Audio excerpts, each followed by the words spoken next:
Ei,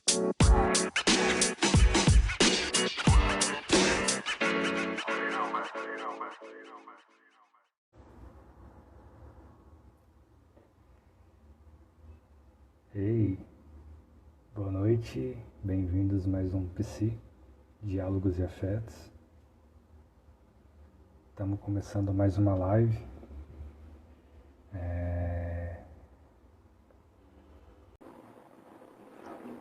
Boa Ei, Lu, noite, tudo boa bem? noite, tudo certo. Você está conseguindo me escutar tranquilo aí? Tô. Você tá me ouvindo bem? Tô sim, Que bom. Se te fizer barulho, você me fala que aí eu fecho a janela. beleza. Mas está tranquilo até agora. Não, deu uma parada. Eu acho que deu 6 horas, ele sacou que o horário era de live.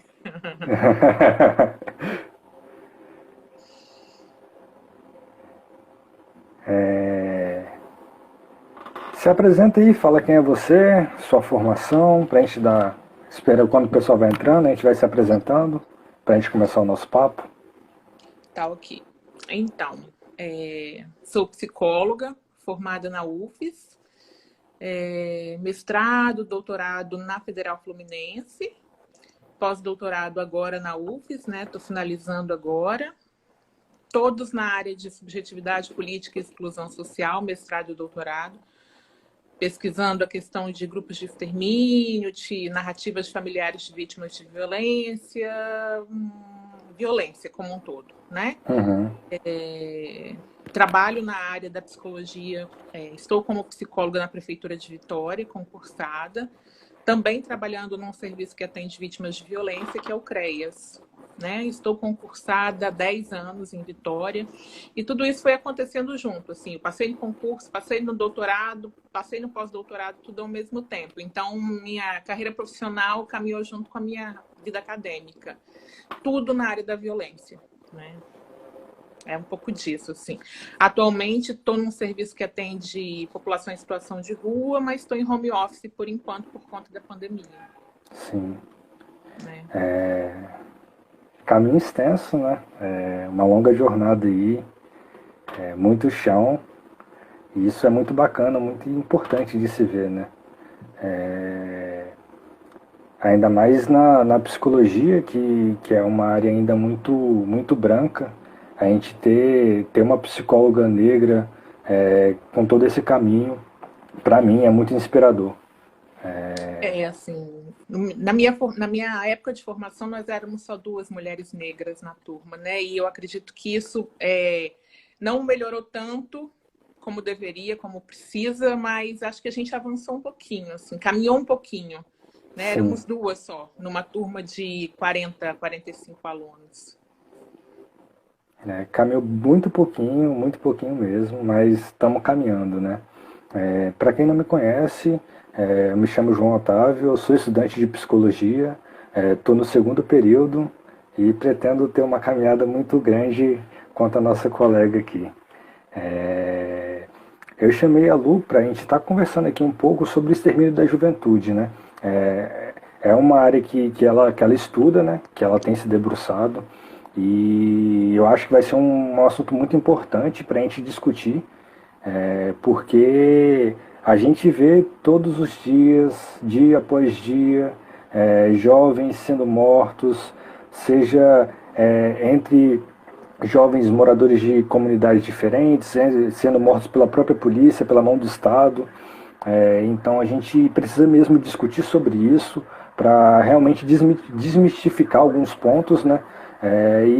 E realmente compreender de fato, né? Como se dá esse extermínio, como que a gente pode também tentar evitar que esses jovens sejam exterminados, né? Eu passo a palavra para a Lu para a gente começar esse bate-papo e a gente vai trocando essa ideia. Antes de mais nada, obrigado pelo convite, né? Acho que é importante trazer essa temática porque a psicologia não está acostumada a falar sobre isso. Né? A nossa formação ela não o que posso dizer, de uma formação voltada para a questão das políticas públicas. E eu venho atuando na área de políticas públicas desde que eu entrei no curso, nos estágios, né? Fosse no conselho tutelar, fosse no hospital de atendimento a questões de saúde mental, o ADALT, na época era ADALT. E No campo da assistência social, que é o campo que eu atuo principalmente, menos ainda. No campo da saúde mental, a gente ainda tem um avanço em pensar políticas públicas no campo da saúde como um todo, mas no campo da assistência social, não. E dentro da assistência social, um trabalho com juventude, focado na possibilidade de pensar para além do perigo, para além do lugar de perigosos, para além do lugar, ou do lugar de vítimas, porque a gente também faz essa dicotomia muito grande, né? Ou é vilão ou é herói. Menos ainda, a psicologia não prepara a gente para isso. A real é essa. A gente vai para os estágios, a gente vai para o campo, mas a gente, de fato, não é preparado para isso.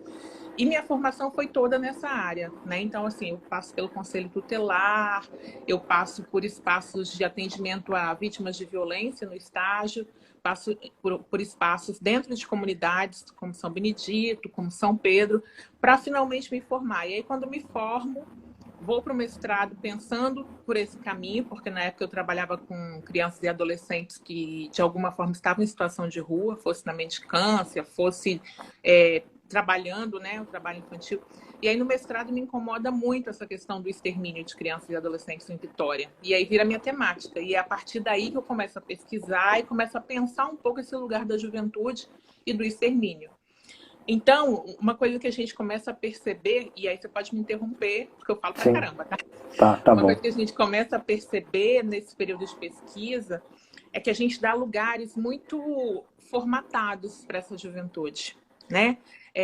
Primeiro que a gente tem várias juventudes, e aí a gente não estuda sobre isso, né? A gente tem um modelinho de juventude que fala de um lugar, ou do lugar do jovem que não sabe o que quer, do lugar do jovem que não sabe exatamente por onde vai trilhar seu percurso, mas que aí tem pai, mãe, familiares, uma estrutura que a sociedade coloca como estrutura da família que vai guiar esse adolescente, esse jovem, ou ele no lugar do vilão. Esse é o mocinho confuso, né? Ou nesse lugar de fotógrafo do vilão, que normalmente é o menino de periferia, que tem um perfil que pode se dar o envolvimento com a criminalidade, que pode se dar o envolvimento com o tráfico de drogas, e aí eu preciso botar esse menino para trabalhar amanhã e em qualquer trabalho, porque ele é pobre, ele é negro e ele é um possível criminoso.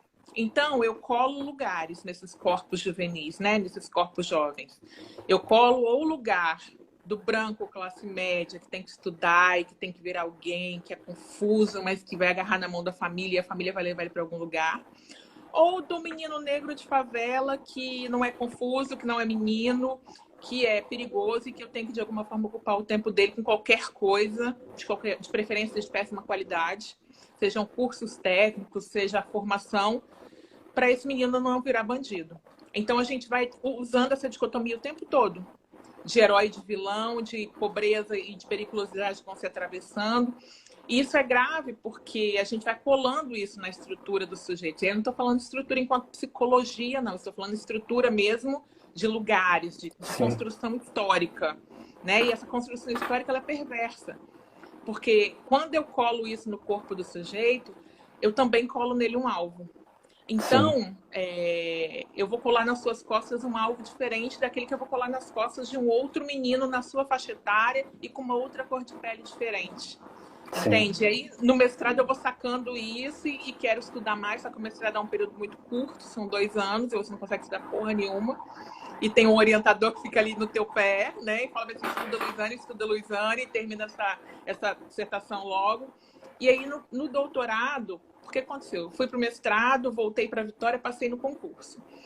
E aí, vou virar concursada, funcionária pública, e vou largar essa vida de estudar. Mas aí, minha paixão era a Cecília Coimbra, que é uma professora da UF, que eu fiz mestrado com ela. E aí abre o doutorado e a primeira turma ela oferece uma vaga e seria a única vaga que ela iria oferecer. Aí eu pirei o cabeção e falei, eu vou fazer doutorado e vou ficar no mercado de trabalho. Concursada com 3 meses de concurso.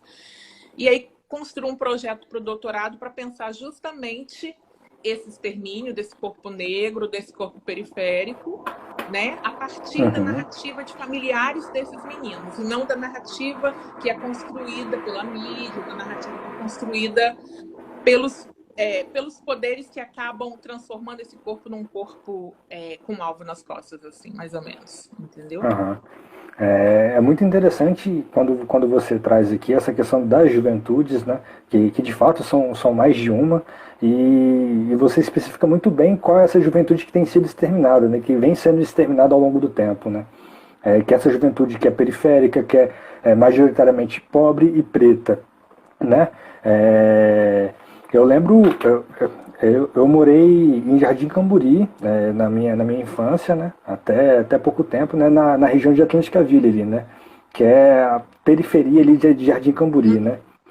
É, e lá era muito nítido a diferença de lá de Atlântica Ville e descendo a Atlântica Ville você vê uma diferença muito grande pro pessoal de Jardim Camburi mesmo, né? É, e tanto a questão das abordagens policiais, de tudo que eu pude vivenciar lá, né? Perdi muitos amigos por conta da criminalidade, né? Vi gente morrendo perto de mim, por conta de estar nesse lugar vulnerável, né? E as pessoas que morriam, as pessoas que estavam nessa vulnerabilidade eram pessoas pobres e pretas, em sua maioria, né? E e de fato é muito complicado essa vivência, é, essa questão que de fato vem do Estado, né? O Estado ele provoca isso, né? A ação do Estado trazer esse extermínio dessa população, né? Como se estivessem realmente querendo higienizar a cidade, né? Como teve anos anteriores, né? Anos atrás, eu Voltou? recebi uma ligação aqui. Tá. Voltou aí? Eu recebi uma ligação aqui, e Voltou. aí. Onde eu Aí parei? Onde travou. travou? Travou Travou onde? quando você estava falando de como o Estado produz esse extermínio. Sim. E como é que isso é complicado, né? O Estado que deveria de fato proteger a gente, ele provoca esse extermínio e vem provocando isso há muito tempo, né? De fato, eles colocam esse corpo, né, como algo perigoso, alguém que produz perigo, né? E perigo para quem, né? Para essa sociedade que é a classe média. Então, em vez de ter políticas públicas que ajudem essa população que está numa situação um pouco mais vulnerável para realmente ascender, ter uma vida de qualidade, uma vida digna, eles exterminam para que essa classe média tenha uma vida mais tranquila, entre aspas, né? Assim, você falou de Jardim Camburi, você falou de uma coisa engraçada, né? Porque Atlântica Ville é um gueto dentro de um bairro de classe média alta, né? E muita gente não conhece Atlântica Ville, acha que falou, mora em Jardim Camburi. Dentro de Jardim Camburi, quem fala que mora em Jardim Camburi, mas mora em Atlântica Ville, não mora em Jardim Camburi, Uhum. né? Existe um preconceito dentro do bairro. Quem mora Sim. em Atlântica Ville não mora em Jardim Camburi. E é diferente a cor da pele de quem mora em Atlântica Ville e quem mora em Jardim Camburi. É Sim. diferente o trato, né? O Uhum. ambiente é pouco cuidado de um território dentro do mesmo território. Aí, se a gente parar para pensar que isso acontece dentro de Atlântica Ville, que está dentro de Jardim Camburi, imagine Alagoano, Bairro da Penha, Morro do Quadro, Piedade. A diferença de trato, e aí está falando em termos de políticas públicas mesmo.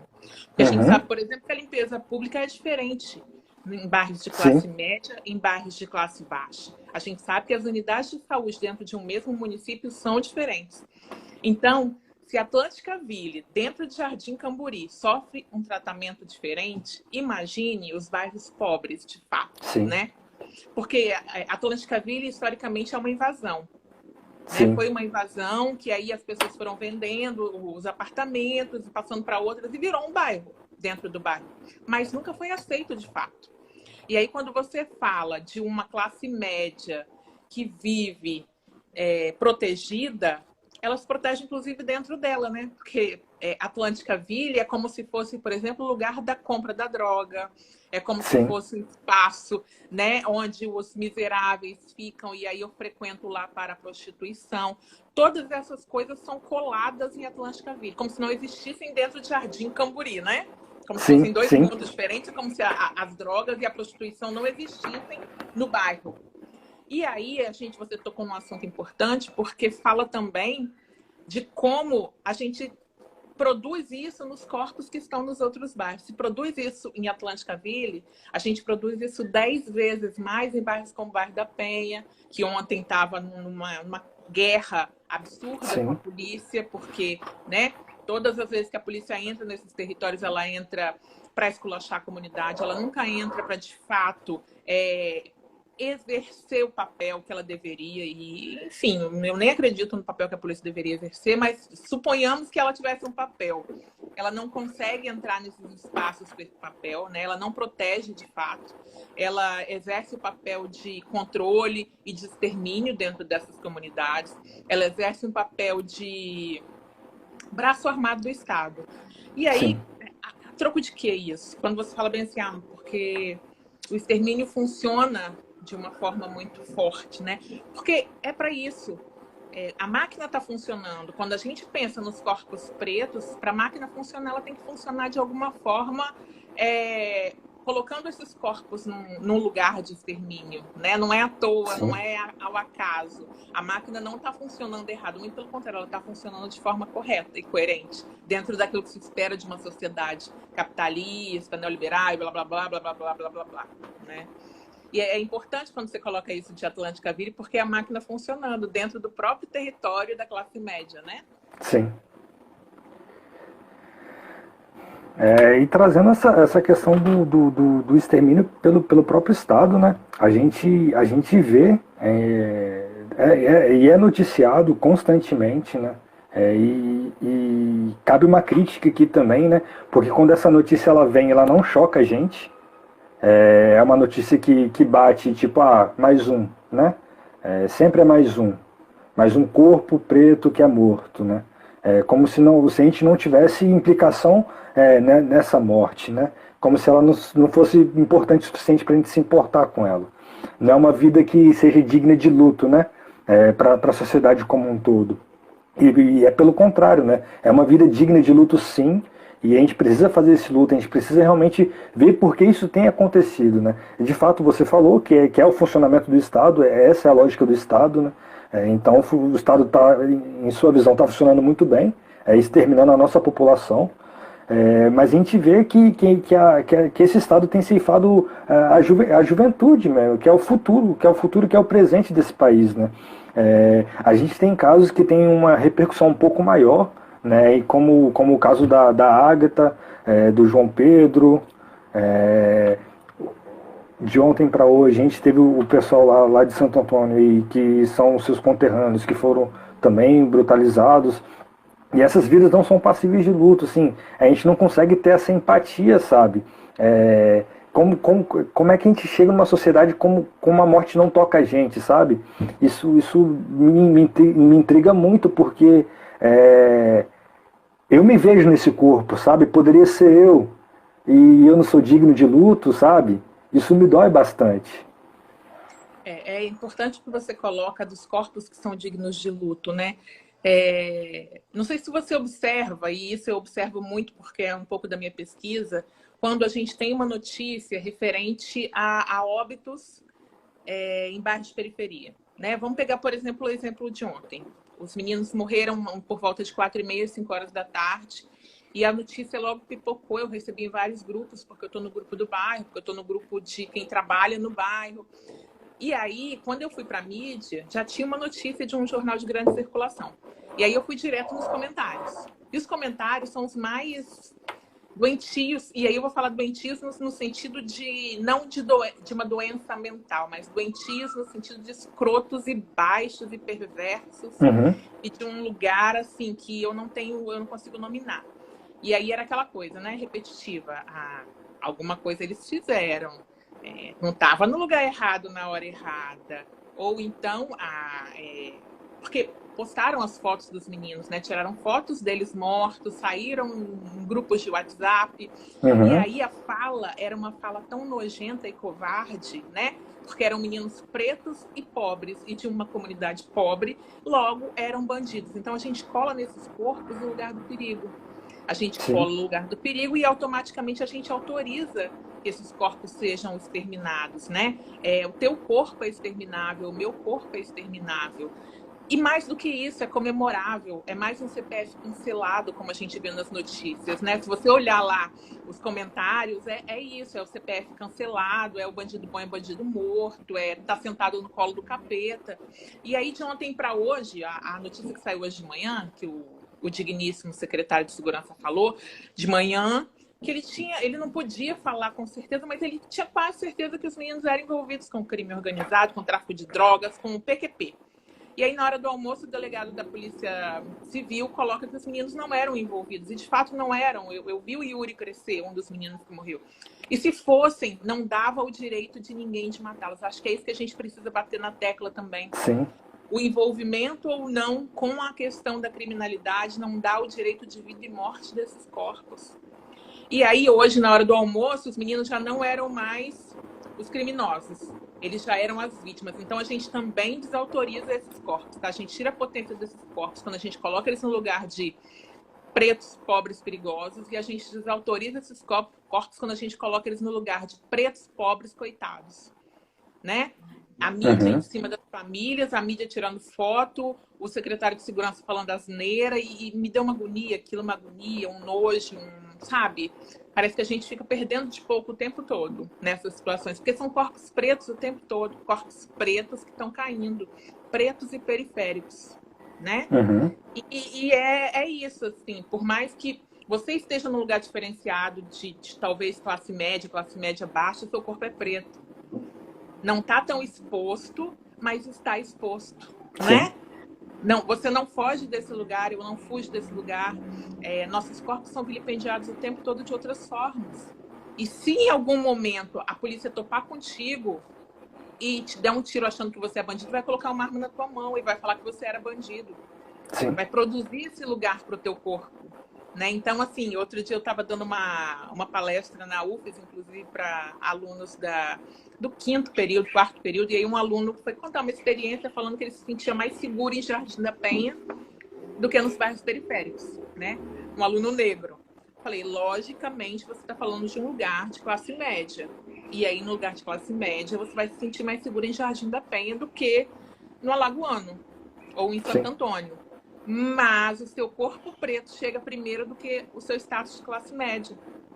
Então, se houver se você morrer aqui agora, alvejado pela polícia, você vai sair no jornal amanhã como bandido, porque a polícia vai forjar esse lugar de bandido para você, porque você é preto. Então, tua classe social vai influenciar pouquíssimo no lugar que você ocupa por conta da tua pele, né? E isso é importante a gente colocar, porque quando a gente está no curso de psicologia e é preto, a gente começa a achar que a gente também mudou de status nessa lógica, né? A gente avança num caminho que é o caminho da possibilidade de estudar, de pensar outras coisas, mas a gente continua nesse lugar de alunos pretos e não dá para a gente fugir desse lugar porque a pele da gente não vai mudar, né? Sim. E é interessante ser colocada a questão da criminalidade, né? Tipo, que nossos corpos eles são passíveis de ser criminosos, né?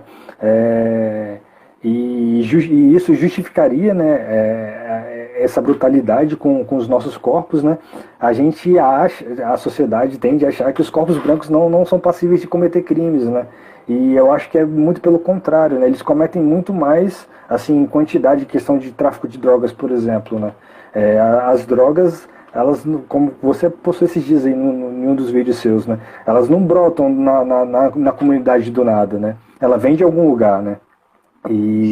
E os maiores beneficiários desse tráfico, né? Que passa por rodovias, passa por aeroportos, eles beneficiam mais corpos brancos, né? Quem está ganhando muito dinheiro. E sempre quando sai uma notícia de algum desses corpos brancos que cometem crime, era um empresário que carregava droga, o estudante, e nunca é tido como criminoso, né? Mas o corpo preto, independente da quantidade que ele está portando, independente do que for, ele é o criminoso. Ele não tem nada. É diretamente o criminoso. Não tem outro lugar para esse corpo preto, né? Eu tentei dar uma pesquisada nos últimos 3, 4 anos em relação a essa questão da droga, da relação da droga com o lugar que ela está circulando dentro de Vitória. Por conta de ter acesso a algumas comunidades, ter muita proximidade com a questão dos conflitos territoriais. E aí eu fui fazendo um mapeamento do tráfico e um mapeamento principalmente da entrada da droga no município de Vitória, né?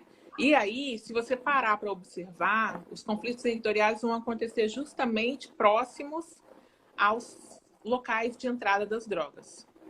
Próxima rodoviária, próximo ao aeroporto, aquela região ali, ao aeroporto, nem tanto do aeroporto, mas da onde a droga é distribuída. Andorinha, Santos Dumont, né? Na entrada ali da rodoviária, onde a gente encontra o Alagoano, onde a gente encontra o Morro do Quadro, onde a gente encontra a Ilha do Príncipe, que estão em conflito o tempo todo, e ontem a gente teve morte na ilha. E Porto, que é um outro ponto de entrada da droga.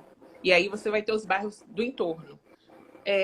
Piedade, Moscoso, Ponte Grande, que estão todos de frente para o porto. Se a gente for olhar fisicamente, todos eles têm acesso direto ao porto.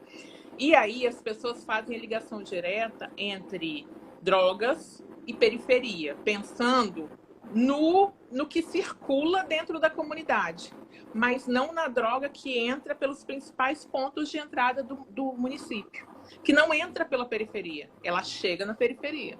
Então, a droga vai entrar pelo porto, a droga vai entrar pelo aeroporto e vai entrar pelas rodovias, como você colocou. Então, a gente vai ter toneladas de drogas apreendidas o tempo todo, chegando por Cariacica ou chegando por Serra. Não sei se você já observou isso. E não são corpos pretos que estão trazendo essa droga. E se são mulas, que são presas com uma quantidade pequena na frente para uma quantidade maior passar tranquila, né? Que isso também a pesquisa mostrou para a gente. Uma outra questão. Os conflitos territoriais são a ponta de um iceberg.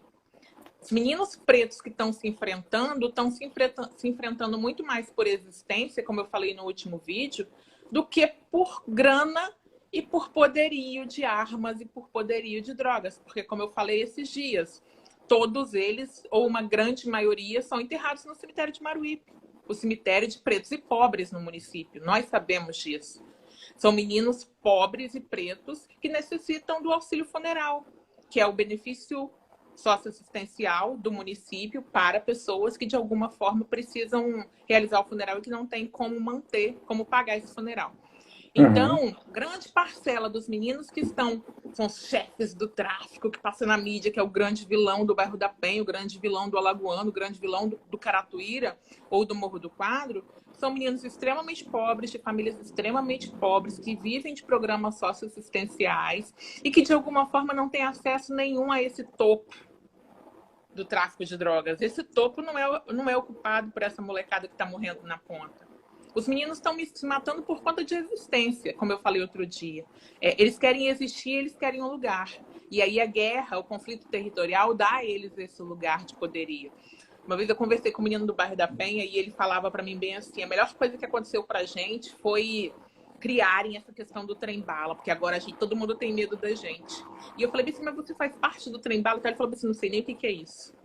Então, a lógica, tipo, sabe, é muito louco isso. E aí, nossa relação com os meninos na medida socioeducativa, que funcionava dentro do CREAS, era muito parceria.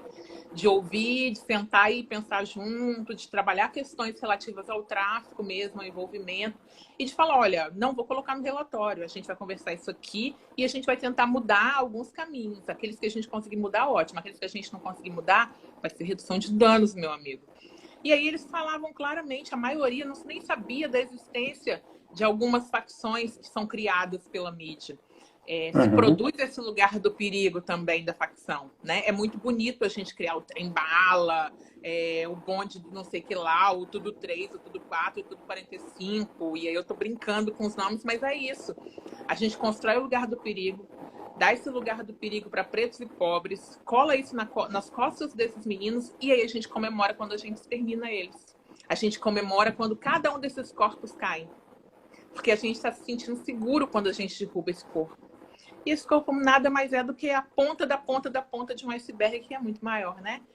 que é essa Sim. rota do tráfico de drogas e armas que entra e sai no estado e em Vitória, década de 60, de 70 e de 80, e que a gente tem N pessoas importantes que morreram por causa dessa rota, né? Como Maria Nilce, como Alexandre Martins. E não foram os meninos da Boca que mataram, sabemos muito bem, né? Então, assim, a gente se faz de besta e gosta de ser feito de besta em alguns momentos. E a gente compactua com esse lugar de besta que a gente faz. Entende? Assim, é repugnante, enfim. Se deixar, eu vou ficar falando, Sim. tá? Pode me cortar. E com isso a gente tem essa questão de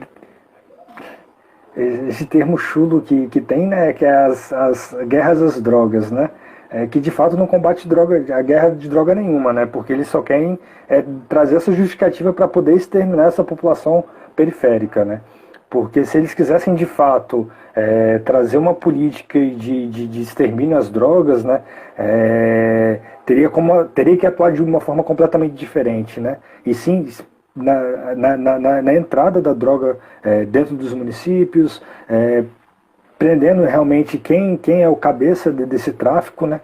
Porque não são os meninos do morro que faz o intercâmbio com o pessoal da Colômbia, o pessoal que é de fora para trazer essa droga para cá, né?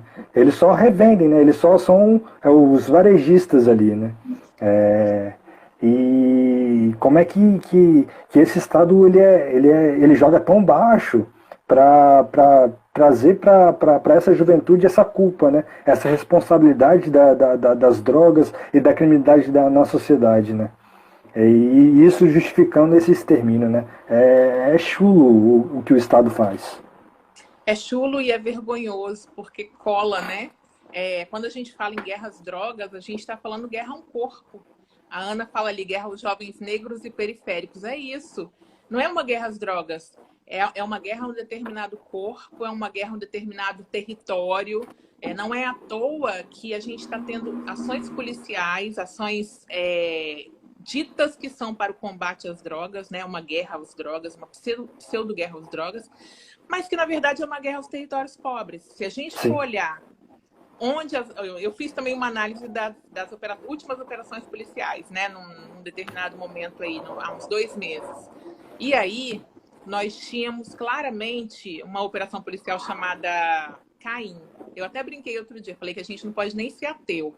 A maldita da operação policial tem nome bíblico, não dá nem pra gente ser ateu com operação policial.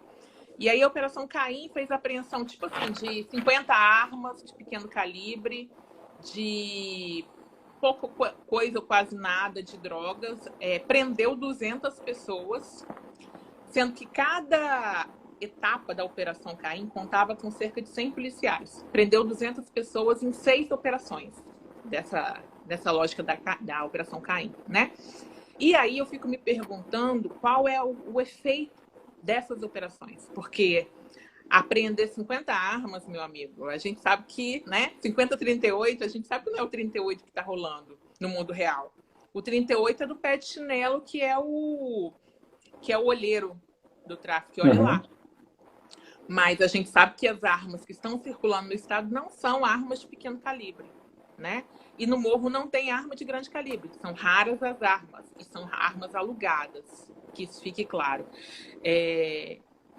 Pouco ou quase nada de cocaína, de crack. As grandes apreensões foram feitas todas em rodovias. A maior apreensão de maconha foi feita em rodovia, a maior apreensão de cocaína foi feita em rodovia. Não foi no Morro do Quadro, não foi no Alagoano, não foi no bairro da Penha. Então, fico me perguntando o porquê que a gente tem essa espetacularização do papel da polícia nesses espaços, né? Só na periferia, que fique claro. Eu não vi, não sei se você viu, operação policial em Jardim Camburi, Jardim da Penha e Praia do Canto. Não, Nunca vi. Nem eu também não vi. Então, tem um lugar, tem um perfil de homem, porque é um homem, né? E aí é gênero, o gênero está bem traçado. Tem um perfil de cor desse homem, e aí a raça está bem definida. E tem um perfil de classe, porque o lugar onde esse corpo pertence é a periferia. Então, a polícia, ela é racista, a polícia, o aparato policial. E aí, assim, não vamos entrar naquele jogo burro de falar bem assim, ah, mas tem policial bom, Luiziane, tem policial legal. Não vamos ser burro, vamos raciocinar um pouco em cima disso, né? Então, é pobre, é preto e é homem. E se a gente vai para os dados, por exemplo, do mapa da violência, nós vamos ver que os corpos hoje, que são os corpos mais afetados pela questão dos homicídios, são corpos de homens pretos periféricos. Então, a gente está falando de uma lógica de extermínio muito clara. A gente está falando de uma polícia que faz parte dessa lógica de extermínio. Então, não é uma guerra às drogas, porque a gente não está aprendendo muitas drogas na periferia, a gente não está aprendendo muitas armas na periferia, e a gente não está aprendendo a galera, vamos falar a verdade, que dessas 200 pessoas, a grande maioria deve ter sido solta depois de um tempo, porque não tinha nada contra elas, né? E aí? Eu desafio a quem defende esse tipo de operação a fazer um contraponto, porque nem o secretário de Segurança Pública consegue fazer um contraponto. Ele fica o tempo todo falando assim, vocês têm que entender que nosso trabalho é muito difícil, que vocês têm que ajudar o nosso trabalho, bicho. Eu não tenho paciência. Enfim, assim, eu nem posso falar muito, né? Porque, como diz minha mãe, você tem que ficar mais calada. Mas é isso. Tem um corpo, tem um território, tem um corpo masculino que morre, que precisa ser exterminado. Né? Não é à toa. Não é uma lógica boba e ao acaso de tudo que acontece. Né? Não é. Enfim, Muna está falando alguma coisa aqui. Cabe entrar os casos de feminicídio ligados ao tráfico de drogas? Vamos responder? Vamos no bate-papo? Pode responder, pode responder. Pode responder. Então, a Muna perguntou se nesse debate cabe entrar os casos de feminicídio ligados ao tráfico de drogas. Então, esse lugar do corpo feminino dentro das comunidades é um lugar que me inquieta muito. Me inquieta muito por quê?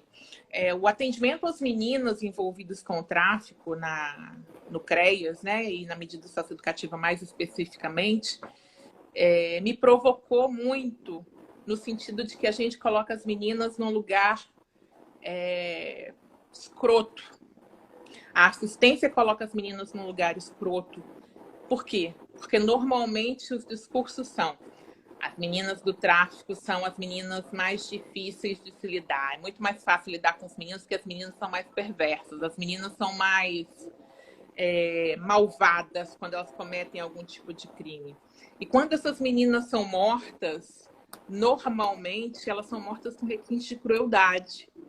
Eu não vejo o feminicídio dentro desses grupos como algo que mostra que as meninas eram mais violentas e aí por isso sofreram violência.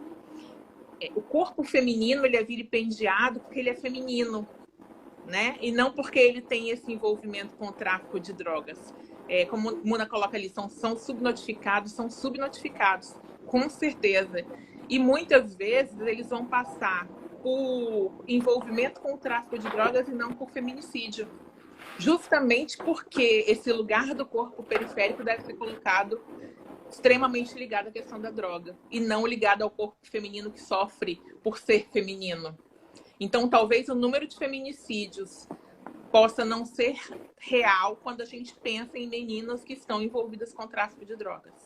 Não sei se eu consegui responder a pergunta dela.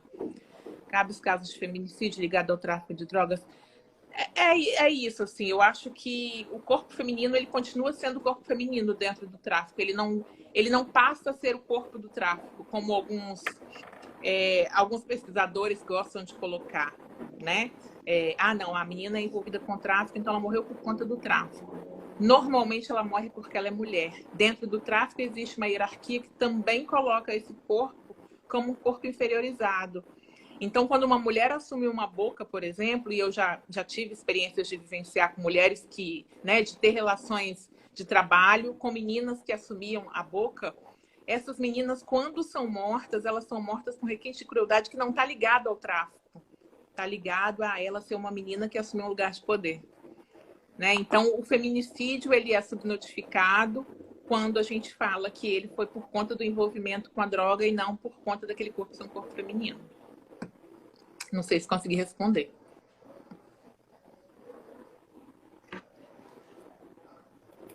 Quer falar alguma coisa? Ficou chocado? Mas é muita informação e é muita brutalidade, porque de fato, né, a gente como corpo preto, a gente sente isso muito na pele, né? A gente sente isso dentro da gente, sabe? Dói bastante. Não é algo que simplesmente passa batido. E e é muito complicado tudo isso, tudo que tem acontecido, tudo que vem acontecendo, como o Estado vem agindo e, e tudo que a gente quer é viver nossa vida de maneira justa, a gente quer construir o nosso sonho, realizar os nossos sonhos. E isso muitas vezes é ceifado pelo Estado, né? Aquilo que deveria garantir que nossos sonhos fossem realizados, né? Dessa garantia mínima de segurança, de saúde, de educação. E ele não garante isso pra gente, né? Porque somos corpos pretos. Quando você fala em garantia, eu estava pensando muito sobre isso esses dias, vendo a campanha eleitoral, vendo alguns amigos que estão pré-candidatos a vereadores, e falando em garantias, né? Alguns amigos e alguns não tão amigos, é claro. Uma determinada candidata a vereadora falava de que ela tinha feito várias questões na área da criança e do adolescente, que ela ia garantir que essas questões fossem, eu não lembro a palavra que ela usou, mas que de alguma forma elas fossem garantidas de uma forma mais eficaz. E aí é uma mulher branca, né? É uma mulher branca que já ocupou cargo de gestão no município, e aí ela falava disso com uma certeza de que ela ia conseguir garantir políticas públicas para a pobreza e para a negritude. E me deu uma coceirinha, né? Uma vontade de perguntar para ela assim, sobre como a questão do racismo atravessava esse lugar de mulher branca dela que iria garantir essas questões para a gente que nunca foram garantidas de fato, né? Dentro da assistência, por exemplo, a gente tem recursos mínimos aplicados de forma mínima de um Estado mínimo, né? O Estado Uhum. não tem garantido efetivamente nada. E para a população preta é menos 1. Se para a população branca é 1, para a população preta é menos 10. Então, eu fico assustada quando a gente ouve pessoas falando dessa garantia de direitos. A garantia de direitos, para mim, é uma... eu não quero ser dura, mas talvez seja uma capa utilizada nessa campanha eleitoral, em outras campanhas eleitorais, em pessoas que querem assumir locais específicos, porque não se fala em racismo. Não se fala em Uhum. pensar questões étnico-raciais, não se fala em pensar a questão socioassistencial como um todo de pessoas negras. Só se fala em produzir igualdade. E, sabe, essa igualdade que se fala, para mim, é tão incômoda. Esse lugar do Estado que garante igualdade. Eu fico pensando na Revolução Francesa, sabe? Igualdade, fraternidade, sei lá das quantas. E me parece que as pessoas estão tentando enganar a gente de novo. É muito louco, né? Porque esse Sim. lugar do preto enganado eu cansei de ocupar, assim, Sim. né? Que garantias são essas que o Estado dá, de fato? Você tem garantia? Igual esses dias me perguntaram assim numa live, então você foi uma mulher preta de sorte? Por ter conseguido fazer o mestrado, o doutorado. Falei assim, só foi sorte de ter nascido com uma mãe legal e um pai legal, porque fora isso, a sorte nunca bateu na minha porta, meu amigo. Nascer de pele preta não dá para contar com a sorte, né? Então, assim, Uhum. lógico que aconteceram situações na minha vida que me ajudaram, mas dizer que o Estado foi legal comigo ou que eu tive sorte na minha caminhada é me subestimar, né? É Sim, fazer sim, com a minha sim, cara. Né? sim. Então, assim, eu não consigo pensar em garantias. Eu já me iludi muito em garantias do Estado, pegando Uhum. um pouco do que você falou. O Estado não nos garante nada. Não, ele não consegue nem Infelizmente não. pautar os programas sociais na questão étnico-racial. O candidato fala de Uhum. questão étnico-racial, as pessoas param e falam assim, oi, vivemos uma democracia racial, né? Tem candidato falando em racismo estrutural que não sabe nem o conceito de racismo estrutural aí, candidato branco falando sobre isso, usando isso para ganhar voto. Então, assim, é complicado, é muito complicado, sabe? Enfim. E de fato, a gente não tem garantia nenhuma, né? O Estado não nos oferece isso, não nos dá nada além de uma polícia que tenta nos ceifar, tenta nos matar a todo momento, né? E de fato, a gente tem que suar muito para a gente conseguir aquilo que a gente consegue. Se a gente não faz por onde, a gente não corre atrás, a gente tem que quebrar muito, muito na vida, bater muito em parede para conseguir alguma coisa. Eu, por exemplo, para eu entrar no curso de psicologia, eu demorei 5 anos. Fiquei 5 anos tentando ingressar no curso de psicologia. Eu tive a oportunidade de ter uma família que pudesse me apoiar nesse sentido de conseguir realizar esse sonho, né? Que pudesse me sustentar durante esse período que eu fiquei só estudando para tentar passar na universidade. Porque se eu não tivesse essa família que me desse esse apoio, eu teria que estar trabalhando, então eu não ia conseguir realizar esse sonho dessa maneira. Eu ia ter que fazer outros corres, eu ia ter outras prioridades, né? E eu acho que a sorte a gente não conta, né? A gente tem que contar com o nosso suor mesmo, né? Com o nosso trabalho e com aqueles que nos apoiam, né? Aqueles nossos que são nossos mesmo, né? É a nossa comunidade que fortalece a gente. A gente tem que fazer pela gente. É isso, assim, você falou uma coisa importantíssima, porque me dá muito medo também da gente se cobrar desse lugar individual dos corres, né? Uhum. É como se o corpo preto tivesse o tempo todo que se superar e superar todos os outros corpos para ele ocupar um lugar. E a gente acaba pessoalizando isso, individualizando. E aí, quando esse corpo preto fracassa por N situações, e aí a gente tem um universo de situações que vão fazer esse corpo preto fracassar, entre elas o racismo, né? Sim. A gente culpabiliza o sujeito. Aquilo que a gente falava lá no começo, o corpo branco, ele é preparado para entrar no mercado de trabalho, para entrar na universidade. O corpo preto é preparado para ele ser docilizado e, de alguma forma, não entrar para a criminalidade. Então, quando a gente supera esse momento de não entrar para a criminalidade, ou a gente é tido como o preto único, perfeito e maravilhoso, que conseguiu superar tudo e que é o deus grego da... Fala a palavra da moda da direita. Da meritocracia, né? É o preto único meritocrata. Ou ele fracassa e ele é o deus grego dos fracassados, porque Uhum. vai ser colocado no lugar do mimimi, vai ser colocado no lugar do sofredor. Então, a gente nunca é dado para a gente lugar de acesso de fato por direito, né? Ou a gente tem que batalhar muito, ser 10 vezes melhor do que aqueles que estão disputando espaço com a gente, ou então a gente fracassa e a gente é responsabilizado por esse lugar do fracasso, né? Sim. Alguém falando alguma coisa? Tem muita mensagem, gente, eu não estou conseguindo acompanhar. Eu também não. A visão de igualdade de um ser branco não atende à comunidade preta. O Estado nunca nos garantiu e a maioria dos candidatos são brancos, dá até preguiça desse povo. Enfim, gente, eu tô com muita preguiça, muita. E de uma galera que paga de esquerda. É isso que me irrita mais. Gente branca. Aliás, ultimamente, o homem branco de esquerda de sapatênis é o que tem mais me irritado. É aquele que me interrompe quando eu vou falar, é aquele que acha que por ser mulher preta, eu vou trabalhar de graça para ele na campanha, é aquele que acha que todos os lugares de negritude são ocupados por escravos. Uhum. Eu tenho tido um ranço absurdo pelo homem branco sapatênis de esquerda. Às vezes mais do que o bolsominion, tá? E aí, esse lugar da política ele é branco. Então, esse lugar da política é cheio de princesa Isabel, seja masculino ou feminino. Eles vão levar para a gente a salvação.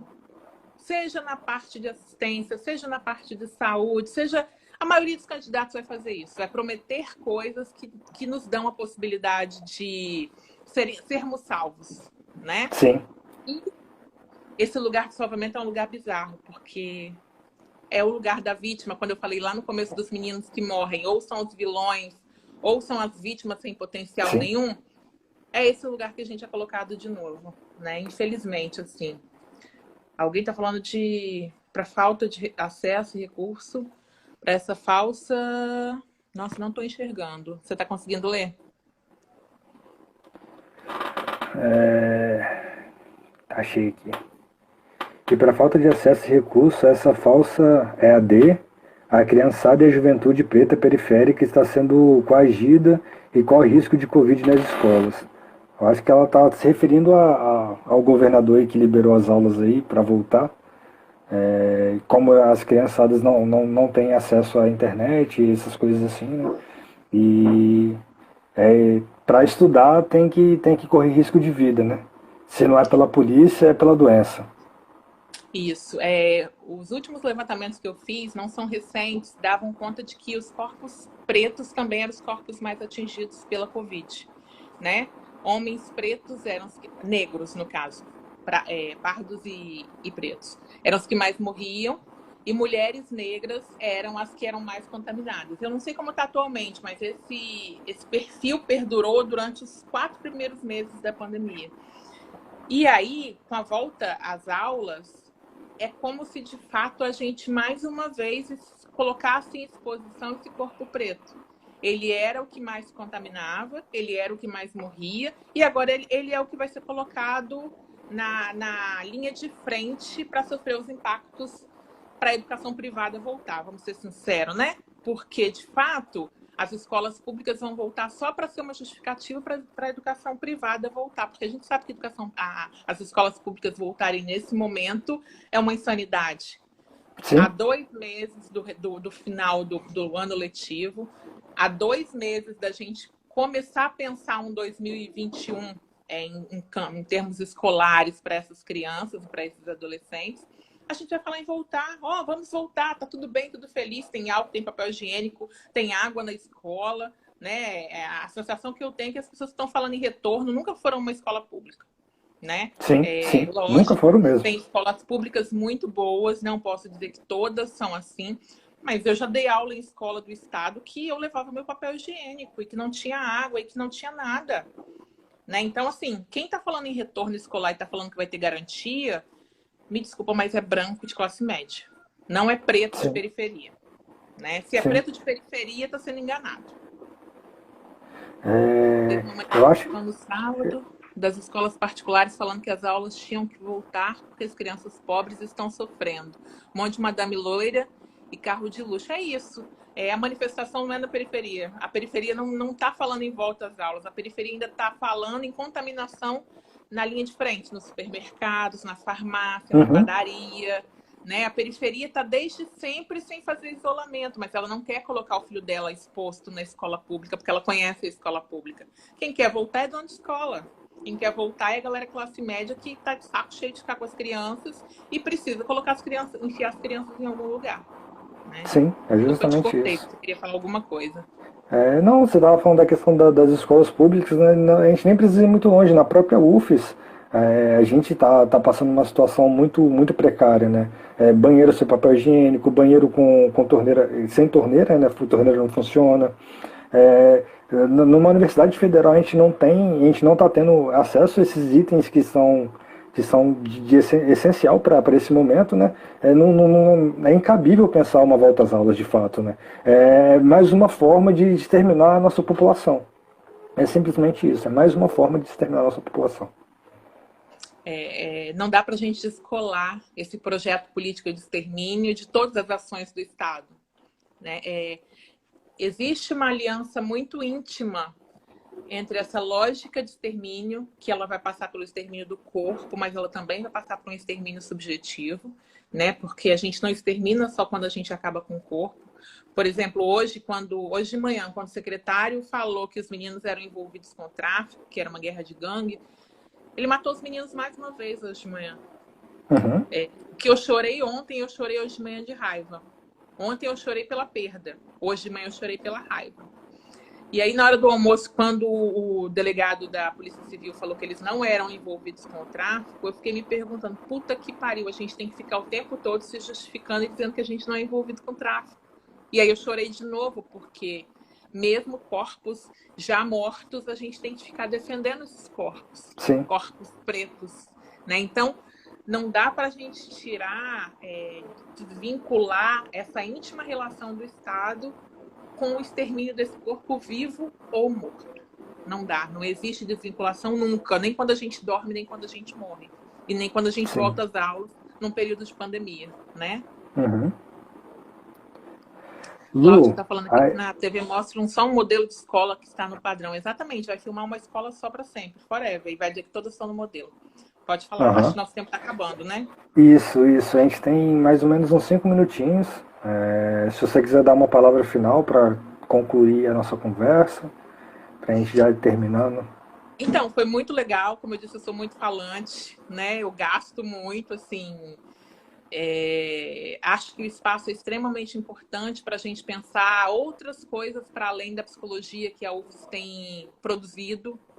Lógico que tem estratégias de resistência lá dentro, lógico que eu sei que tem professores que estão trabalhando N questões que vão para além da clínica, que vão para além do espaço fechadinho de atendimento, mas eu acho que os alunos têm que se lançar mais, têm que pensar o que é política pública, tem que se Uhum, lançar nesse mundão chamado políticas públicas, nesse mundão chamado relações étnico-raciais, porque não dá para a psicologia ficar fechada nesse mundinho branco que está cristalizado e está fadado ao fracasso. Né? Ou vocês vão ganhar dinheiro fazendo atendimento em clínica, ou vocês vão brigar por um outro mundo agora junto com a gente que já está no mercado. Acho que é esse o recado, assim. E obrigado pelo espaço. Que bom poder falar, que bom a participação da galera. Foi rico demais. eu que agradeço de coração, assim, você ter disponibilizado o seu tempo para estar conversando aqui com a gente. É, Eu tenho feito essas lives, né, para agregar na minha formação mesmo. E tem sido muito enriquecedor. Essa conversa foi muito boa, muito enriquecedora mesmo. É uma conversa que me toca, e me toca porque eu sou negro, né? E eu sou um jovem negro, né? Eu sou um alvo possível de extermínio desse Estado. Mesmo estando na universidade, mesmo fazendo minhas coisas direitinho, eu sou um possível alvo, né? E discutir isso é muito importante e necessário para a nossa população, né? Eu espero que o pessoal tenha gostado. Agradeço de coração a sua disponibilidade para estar aqui conversando. Foi muito gostoso, foi muito gostosa essa troca. Agradeço de coração mesmo. O pessoal que assistiu, você, obrigado, Lu. Foi um prazer. Beijinho. Beijo, tchau. E a live vai Tchau. ficar salva aqui no meu perfil. Quem quiser ver depois, é só colar aqui que vai estar salvo. É E isso. obrigado para a Obrigadão, galera que gente. participou. Isso. Valeu, galera. Beijo.